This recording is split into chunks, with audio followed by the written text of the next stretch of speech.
રામજી એ સાંભળ્યું, તે સાંભળીને રાજી થયા. રામ શાંત છે, પ્રસન્ન છે. રાજ્યાભિષેકના મુહૂર્તે કૈકેયી રામચંદ્રજીને કે છે વનમાં જાઓ. પ્રભુ વનમાં પધાર્યા ત્યારે પણ શાંત છે, પ્રસન્ન છે. રામચંદ્રજીએ પીતાંબર પહેર્યું હતું અને તે પીતાંબર પહેરીને વનમાં જવા લાગ્યા. કૈકેયીને ક્રોધ આવ્યો, પીતાંબર મારું છે, રાજ મારું છે, મારું પીતાંબર પહેરીને કેવી રીતે જાય છે? મારું પીતાંબર મને આપી દે. રામજીને કૈકેયી વલ્કલ વસ્ત્ર આપ્યું. રામજીએ પીતાંબર છોડી વલ્કલ વસ્ત્ર પહેરીને રામ કૈકેયીને વંદન કરે, વનમાં જાય. આહુતસ્ય અભિષેકાય વિસૃષ્ટસ્ય વનાય ચ ન મયા લક્ષિતસ્તસ્ય સ્વલ્પોપ્યાકાર વિભ્રમઃ. વાલ્મીકી ઋષિ રામજીના મુખારવિંદના દર્શન કરે, પ્રસન્ન છે, શાંત છે. રાજ્યાભિષેક થવાનો છે તે સાંભળીને રાજી થયા ને પ્રભુ વનમાં પધાર્યા ત્યારે નારાજ થયા. રામ સત્ય છે. તમને કોઈ જમવાનું આમંત્રણ આપે, 12 વાગે જમવા આવજો, ભૂખ લાગી છે, તમે જમવા ગયા, જેને આમંત્રણ આપ્યું હતું એને જેવું કહ્યું અહીંયા તો બધું થઈ ગયું છે, કઈ બાકી નથી, હવે જાઓ. શું થશે? ફોટો પાડવા જેવો ચહેરો એકદમ થઈ જશે. મને કહ્યું હતું કે તમે જમવા આવો, મારું અપમાન કર્યું. રામજીને કહ્યું હતું કે તમને રાજ્યાભિષેક થવાનો છે અને રાજ્યાભિષેકના મુહૂર્તે વનવાસ આપ્યો. રામ શાંત છે, પ્રસન્ન છે. રામ સત્ય છે. સત્ય સાથે સ્નેહ કરો. જે ખોટું છે એના પાછળ બહુ ન પડો.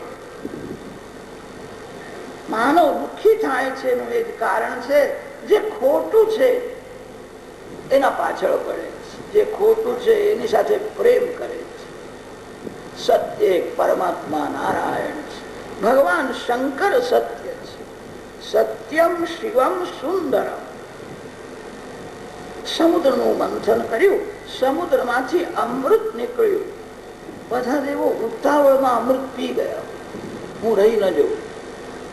બધાને અમૃત પીવાની બહુ ઉતાવળ થઈ. અમૃતનું પાન કર્યું ત્યારે કોઈએ ભગવાન શંકરનું સ્મરણ કર્યું નથી. સમુદ્રમાંથી વિષ બહાર આવ્યું. વિષની વાસ સહન થતી નથી. વિષ બધાને ભાળવા લાગ્યું ત્યારે ભગવાન શંકરનું સ્મરણ કર્યું. શિવજી મહારાજ શ્રી રામ શ્રી રામ શ્રી રામ શ્રી રામ શ્રી રામ રામ નામનો જપ કરતા કરતા વિષ પી ગયા. રામ નામમાં કેવી શક્તિ છે! વિષની અસર થઈ નહીં. દુઃખ એ જ વિષ છે. પ્રતિકૂળ પરિસ્થિતિ એ જ વિષ છે. ભગવાનના નામમાં એવી દિવ્ય શક્તિ છે. બહુ પ્રેમથી નામ જપ કરે તો દુઃખની અસર મન ઉપર થશે નહીં. તમે કરીને જુઓ. શિવજી મહારાજ વિષ પી ગયા. વિષનું પાન કર્યું ત્યારે રામ નામનો જપ કરતા હતા. શિવ સત્ય છે. શ્રી કૃષ્ણ સત્ય છે. ભગવાન શ્રી રામ સત્ય છે. પરમાત્માનો જગત સાથે અન્વય વ્યતિરેક જેવો સંબંધ છે. અન્વયાદિતરતઃ. જગતમાં ભગવાન મળેલા છે. જગત ભગવાનને છોડીને રહી શકે નહીં. લાડુના એક એક કણમાં ખાંડ મળેલી છે. લાડુમાં ખાંડ દેખાતી નથી. લાડુ ઉઠાવવાથી હાથમાં ખાંડ આવતી નથી. બુદ્ધિ કબૂલ કરે છે લાડુમાં ખાંડ મળેલી છે. લાડુમાં જે મીઠાશ છે તે ઘીની મીઠાશ નથી, લોટની મીઠાશ નથી, ખાંડની મીઠાશ. સંસારમાં ચેતન પરમાત્મા મળેલા છે. જગત ભગવાનને છોડીને રહી શકે જ નહીં. માટીથી બનેલો જે ઘડો છે એ માટી સાથે જ રહે છે. માટીનો ઘડો કોઈ દિવસ માટીને છોડીને રહી શકે નહીં. કાર્યમાં કારણની સત્તા છે, કાર્યમાં કારણ મળેલું છે. એને વેદાંતની પ્રક્રિયામાં અન્વય કે છે. કારણ કાર્યથી અલગ રહી શકે છે. માટી એ ઘડાને છોડીને રહી શકે, માટીનો ઘડો કોઈ દિવસ માટીને છોડીને રહી શકે. અનુનામ વ્યતિરેક છે. અન્વયાદિ તરત જગત ભગવાન સાથે જ રહે છે. જગતનો કોઈ પણ પદાર્થ ભગવાનને છોડીને રહી શકે નહીં. જળ સંસારમાં ચેતન પરમાત્મા મળેલા છે એવો અનુભવ કરો. ભગવાન જગત થી અલગ રહી શકે છે, જગત ભગવાનને છોડીને રહી શકે. જગત સાથે પરમાત્માનો અન્વય વ્યતિરેક જેવો સંબંધ છે. સૃષ્ટિના આરંભમાં પ્રભુએ બ્રહ્માજીને વેદ તત્વનું જ્ઞાન આપ્યું હતું. આદિ કવયે બ્રહ્મતેને, બ્રહ્મ શબ્દો વેદ વચન. બ્રહ્માજીને પરમાત્માએ વેદોનું જ્ઞાન આપ્યું હતું. જે જ્ઞાનના માટે મોટા મોટા બુદ્ધિમાન પુરુષો પ્રયત્ન કરે છે, મોહ પામે છે, સત્ય સ્વરૂપ સમજાતું નથી. એવું અલૌકિક તત્વજ્ઞાન પરમાત્માએ કેવલ કૃપા દૃષ્ટિથી બ્રહ્માજીને આપ્યું. બ્રહ્માજીને જ્ઞાન આપ્યું ત્યારે 2-4 દિવસ ભગવાન ભણાવવા માટે બેઠા, 2-4 દિવસ કથા સંભળાવી હશે. કેવલ પ્રભુએ કૃપા દૃષ્ટિથી જોયું છે.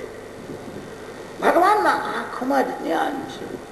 ભગવાન જેને નજર આપે છે એના બુદ્ધિમાં જ્ઞાન પ્રગટ થાય.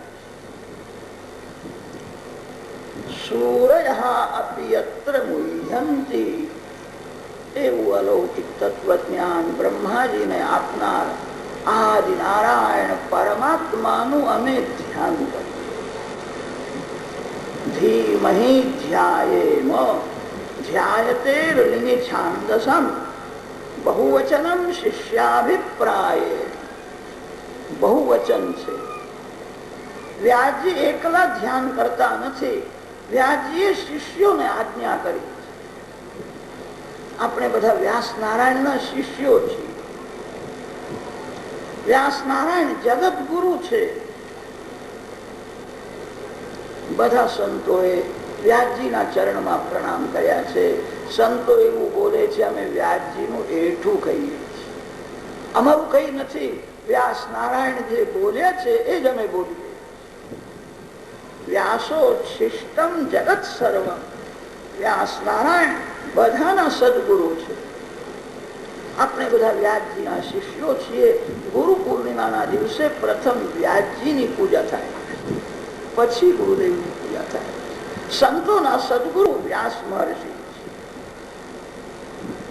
વ્યાસજીની શિષ્યોને આજ્ઞા છે સંસારનું ધ્યાન ન કરો, કોઈ સ્ત્રીનું પુરુષનું ચિંતન ન કરો, ધ્યાન નારાયણ.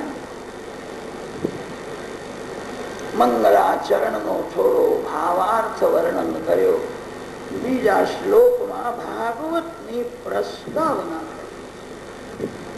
ધર્મ પ્રોજિત કૈતવોત્ર પરમો નિર્મત્સરાણામ સતામ વેદ્યમ વાસ્તવમત્ર વસ્તુ શિવદમ તાપત્રયોન્મૂલનમ શ્રીમદ્ભાગવતે મહામુનિકૃતે કિં વા પરૈરીશ્વરઃ સદ્યો રુજ્યવરુજ્યતેત્ર કૃતિભિઃ શુશ્રૂષુભિસ્તત્ક્ષણાઃ